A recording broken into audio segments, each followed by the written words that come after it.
你有没有过这样的经历？因为一个人爱上一座城。今天我想分享一个我的故事。因为一个人，我爱上了罗马。虽然已经过去快2年了，但我还是会一遍又一遍地想起罗马，想起罗马带给我的感觉。听起来我好像要讲一个浪漫故事，对不对？其实不是，我想讲的是我和我在罗马的 Airbnb 房东的故事。通过这个视频，你也可以顺便学到怎样用中文去生动地描述一个人，不仅仅是说这个人很好，这个人很热情。你可以通过你的语言让别人也去看到这个人。我的房东叫比亚久。比亚久的民宿离罗马的旅游景区很远，它在一个很有生活气息的居民区，楼下就有水果店和超市。从窗户看下去，你还可以看到街道的居民们聚在一起聊天。比亚久的民宿在2楼，我还记得当时我和朋友拎着行李箱爬到一半的时候，他就带着笑脸出来迎接我们。还有他那种非常有节奏的笑声，我到现在也都还记得，就是那种哈哈哈哈哈哈这样的笑声。反正我是学不像。一开始我在 Airbnb 的介绍页上看到他的时候，我以为他是那种很有艺术气息，然后给人一点点距离感的老绅士。然而第一印象完全不一样。接触了他之后，我发现他是一个很自然的人，他很容易让人亲近。然后我走进我们住的房间，我的第一反应是，哇，我的心情一下子被点亮了。因为房间里被布置得特别漂亮，墙壁是亮黄色的，又带一点绿色的感觉，有一种青梅的颜色。然后整个民宿的色彩非常丰富，但那种色彩并不是鲜艳到让人发晕的感觉，而是给人一种很舒服、很温暖的感觉。然后我们住的房间里还挂着他儿子小时候的上学时的照片，还放了一些他学习时用的文具。然后那一瞬间我就觉得，这不仅仅是一间民宿，而是一个真实的家，里面充满了人的感情和人的回忆。当时我就已经特别感动了。然后我发现比亚久还有一个特点，就是他对人充满好奇。我觉得这也许是很多开民宿的人都有的特点吧。但是这种好奇不是八卦，也不会让你不舒服，他就是真的想去认识你，想去了解你是怎样一个人。说实话，刚住进去的时候我还挺害羞的，我想找话题和他聊，但是其实我并不知道聊什么。但比亚久很会鼓励我表现自己，他会顺着我的话说下去，然后用一种很轻松的方式让我在聊天的过程中放松下来。我记得在离开罗马的那一天最后几个小时，比亚久打开了电视，和我们一起享受音乐。那当时我和朋友还有他就互相分享我们最爱的歌。他当时还给了我们一个他自己做的小小的节拍器，可以用来打节拍的。然后在他的鼓励下，我就真的跟着音乐打着节拍慢慢试着跳舞。我不是很擅长跳舞的，但那天我真的有觉得我慢慢的放开来。如果让我用一个地方来形容比亚久，我会选他民宿里自己布置的小花园。那是我最喜欢、最常待的地方。我也觉得那可能是他最喜欢的地方。他的小花园特别神奇，像一个小小的艺术馆，因为里面有很多他自己用3D 打印做的装饰，而且你可以看出那些装饰不是随便摆在那里，它是有认真设计的，它藏了很多趣味在一些细节里面。住在罗马的那段时间，每天早上他会请我在花园里坐着吃早饭，给我喝意式浓缩咖啡。我坐在那里就那样感受阳光不断的变换着角度照在我身上，然后我听着夏天的虫鸣的声音，还可以听到街道上人们交谈聊天的声音。然后那种时刻，我常常真的会忘记自己是一个在罗马旅行的游客。我觉得我更像是住在那里，在过日常的生活。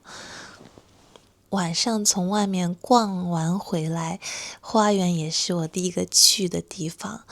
在睡觉前，我总会在那个小花园里待几个小时。我深深的记得有一次，当时我和朋友在外面玩到很晚，然后准备回去。当时我很担心这么晚会不会打扰到他，结果一回到民宿，我发现比亚州已经准备好了烤肉，在等着我们回来吃。那一天我们聊天聊到很晚，聊到半夜然后后来他还给我们算了塔罗牌。我不是那种特别相信塔罗牌的人，但是我觉得当时塔罗牌真的就是一种我们互相陪伴的方式。他就是真心想跟我们一起分享体验当下的心情。还有一个细节我一直记得，就是我第一次喝 limoncello， 就是比亚酒给我的。其实这个酒度数还挺高的，但是它给人一种很清新的感觉，所以我特别喜欢。然后比亚酒很可爱，因为他发现我喜欢喝之后，他就一直记着这个细节，一直给我准备 limoncello 喝。然后我记得我在罗马的时候，我看到外面卖的 limoncello 其实还不算便宜，还挺贵的。对，然后当时我要离开罗马的时候，比亚酒就给我了2个用来做 limoncello 的柠檬。我从来没有见过那么大那么漂亮的柠檬，然后当时我还和他们一起合影留念。我把那2个大柠檬小心的带回爱丁堡之后，就一直把它们放在桌上，有时候会去看它们，用它们来想念罗马。然后因为太珍惜这2个柠檬了，一直不舍得用。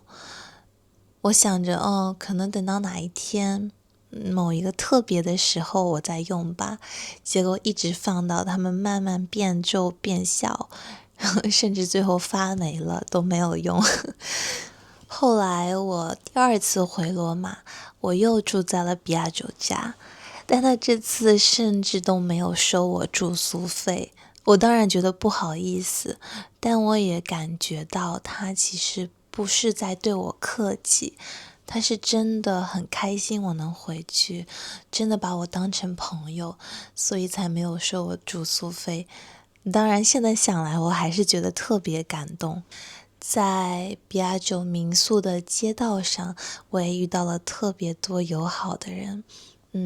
当时在旁边的一个公园里，我就被陌生人邀请到了他们的生日派对，他们给小孩子准备的生日 party， 有好多大蛋糕，特别多美食。然后虽然语言不通，但是我用我会的一点点西班牙语，因为西班牙语和意大利语很像嘛。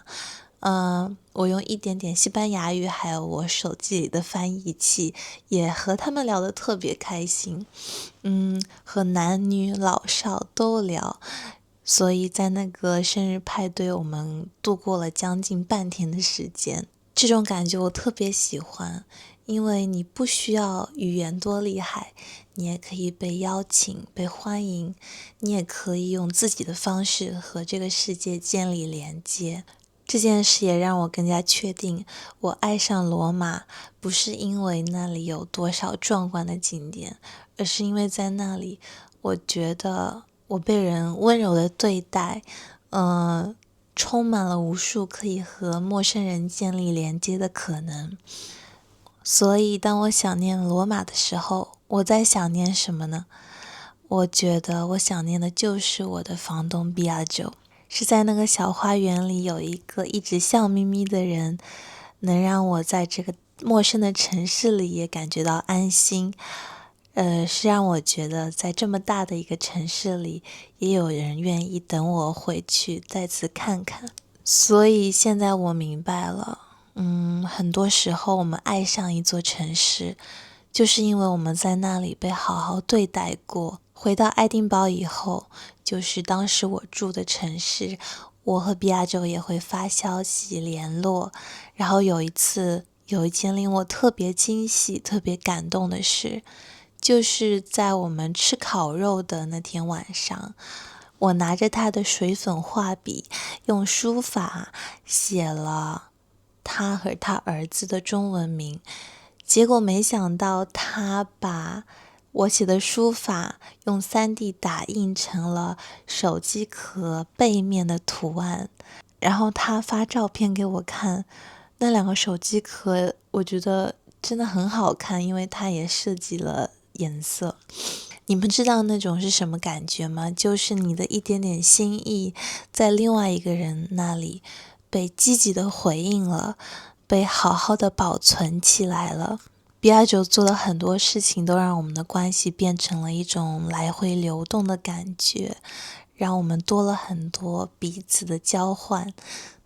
Viaggio, if you're also watching right now, I want to let you know that I really, really, really miss you and Roma a lot, and I'm hoping to coming back soon again. 那今天我和比亚九的故事我就分享到这里了，但是现在我想邀请你也来试着描述一个人，一个最近给你印象很深的人。你可以试着用下面这4句话。1. 他给我的第一印象是第一印象。2. 跟他聊天说话的时候，我感觉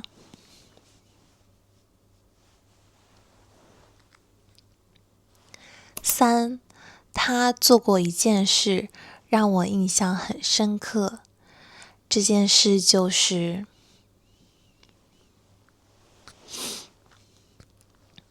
4. 因为他我开始这个第4点就是可以说说这个人带给你的影响。你们也可以只选一句话来说。